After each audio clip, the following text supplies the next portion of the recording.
Sinalin ko na naman yung ginawa ko guys para makagawa na naman ng bago. Si ubos na yung stock ko. Yan, lapot yun guys. Mahirap talaga isalin kapag malapot.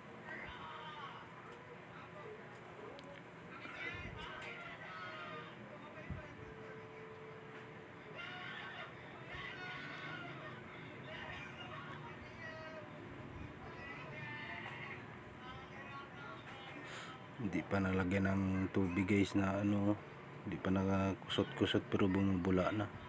Bumubula niyan guys. May ipapakita ko sa inyo kung mabula ba o hindi.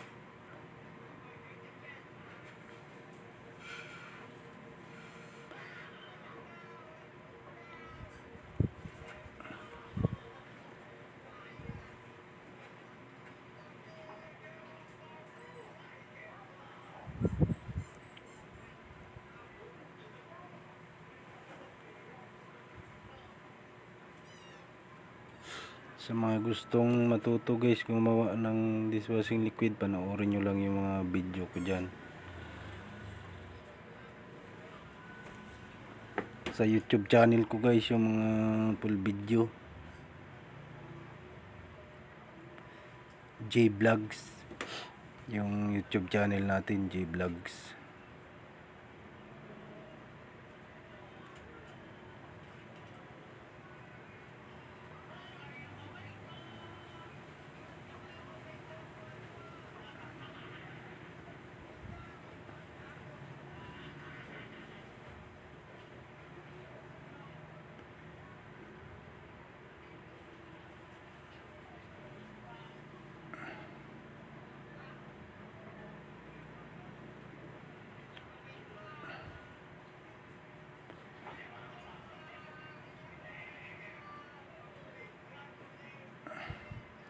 Yan guys, yung sobra sa 5 galon nilagay ko dyan sa 1.5. Pwedeng pang gamit na lang pag naubusan kami ng pangsarili namin.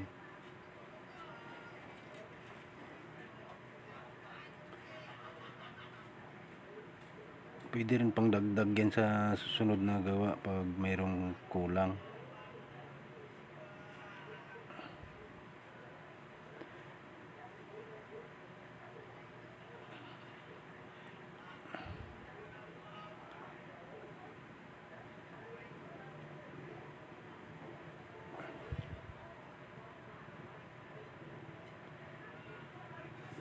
Kalahating 1.5 guys yung sobra sa 5 galon.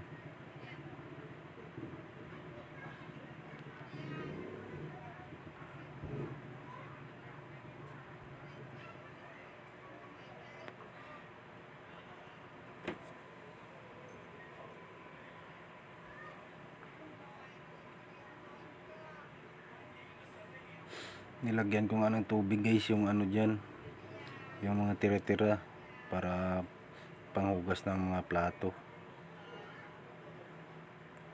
panggamit, pang sarili.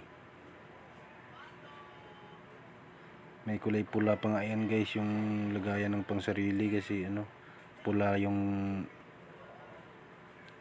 tira-tira nung nakaraan, kulay pula yung ginawa ko nakaraan.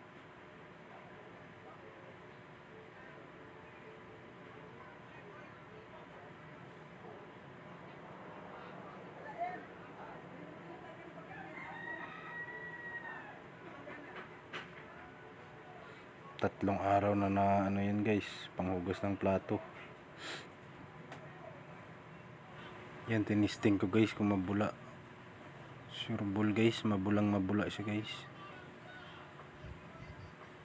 Kaunti lang yung dishwashing yan guys, napakaraming tubig, pero mabula pa rin siya.